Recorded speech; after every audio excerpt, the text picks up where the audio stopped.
Vezot Ha'Bracha. In the Torah portion of Vezot Ha'Bracha, we learn about Moshe's final words to the children of Israel. We learn about how Moshe blessed each of the tribes of Israel before he went up the mountain to find his final resting place.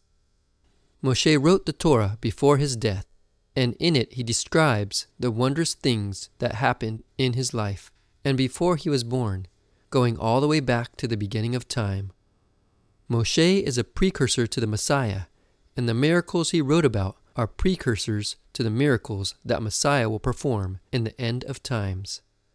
Before Moshe died, he called the people of Israel together and gave each tribe a blessing, in the same way that Isaac and Yaakov blessed their sons before they died. It says in Deuteronomy 33 verse 1, "Now this is the blessing with which Moshe, the man of God, blessed the sons of Israel before his death." In imitation of Moshe and the patriarchs, the sages blessed their own disciples before dying. It says in the Talmud that when Yochanan ben Zakkai fell ill, his disciples came to him asking for his blessing. In this same way, Yeshua blessed his Talmudim on the night before his death and told them of the good things in the Messianic era. He also blessed them when he ascended to heaven. In the future, Yeshua will return to earth and perform miracles even greater than those of Moshe. It says in the Midrash Rabbah that the miracles that will occur in the Messianic era will surpass even the miracles of Moshe's time. The Midrash lists 10 amazing wonders that will occur in the future. We find 10 things which the Holy One, blessed be He, will make new in the age to come. The first is that He will cause a light to shine on the whole world, for it says in Isaiah 60 verse 19, "No longer will you have the sun for light by day, nor for brightness will the moon give you light, but you will have the Lord for an everlasting light, and your God for your glory." The second thing is that He will make living water flow out from Yerushalayim, which will heal the sick. As it says in Ezekiel 47 verse 9, "It will come about that every living creature which swarms in every place where the river goes will live, for these waters go there, and the others become fresh, so everything will live where the river goes." The third is that He will cause trees to bear fruit every month, and when a man eats of their fruit, he will be healed.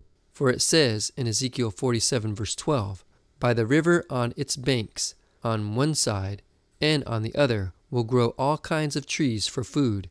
They will bear every month because their water flows from the sanctuary, and their fruit will be for food and their leaves for healing." The fourth is that all the mined cities will be rebuilt, so that there shall not be one desolate ruin left in the world. Even Sodom and Gomorrah will be rebuilt in the age to come, as it says in Ezekiel 16 verse 55, "Your sisters, Sodom with her daughters and Samaria with her daughters, will return to their former state, and you with your daughters will also return to your former state." The fifth is that He will rebuild Jerusalem with sapphire stones, as it says in Isaiah 54 verse 11, "Behold, I will set your stones in autonomy, and your foundations I will lay in sapphires. These precious stones will shine like the sun, and the nations will come and see the glory of Israel. As it is said in Isaiah 60 verse 3, "Nations shall come to your light." The sixth is that the cow and the bear will graze, their young will lie down together, and the lion will eat straw like the ox. Isaiah 11 verse 7. The seventh is that He will call all the wild creatures, birds and creeping things, and make a covenant with them, and with all Israel. For it says in Hosea 2 verse 18, "In that day I will also make a covenant for them with the beasts of the field, the birds of the sky, and the creeping things of the ground." The eighth is that there will be no more weeping or crying in the world. For it says in Isaiah 65 verse 19, "And there will no longer be heard in her the voice of weeping and the sound of crying." The ninth is that there will be no more death in the world. For it says in Isaiah 25 verse 8, "He will swallow up death for all time, and the Lord God will wipe tears away from all faces, and He will remove the reproach of His people." The 10th is that there will no longer be any sighing, crying, or sorrow, but that all will be rejoicing. For it says in Isaiah 35 verse 10, "And the ransomed of the Lord will return and come with joyful shouting to Zion. With everlasting joy upon their heads, they will find gladness and joy, and sorrow and sighing will flee away." Exodus Rabbah 15 verse 21. Before his death, Moshe wrote the Torah. The Torah ties together the entire Bible, from the very beginning to the very end. The Torah is the part that gets reflected upon and is the foundation for every book that comes after it. We can sum up the entire Bible in 5 simple words: the Lord reveals His glory.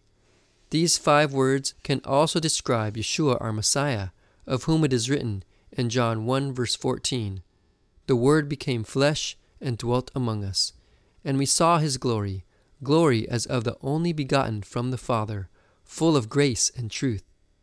In the Messianic era, we will be graced by the presence of Messiah, and the glory of God will be revealed once again.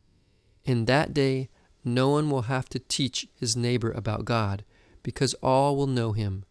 Isaiah 11 verse 9 says that in that day, the earth will be full of the knowledge of the Lord, as the waters cover the sea. Maimonides says in the Mishneh Torah, Hilchot Melachim 12 verse 4, "And in that time there will no longer be famine or war, not even jealousy or competition. Instead, goodness will spread over everything, and all life's delights will be as common as dust. And the whole world will have no other occupation but only to know the Lord. And therefore the people of Israel will be renowned as great sages, as knowers of secret things, and they will attain a knowledge of their Creator to the full extent that human capacity allows, as it is written in Isaiah 11 verse 9, "For the earth will be full of the knowledge of the Lord, as the waters cover the sea." In Vezot Ha'Bracha, we learn about the death of Moshe, and how his final words and writings point towards the future. We learn how the Torah, Moshe's final work, is a revelation of the glory of God, and how that same glory will be revealed again in the Messianic era.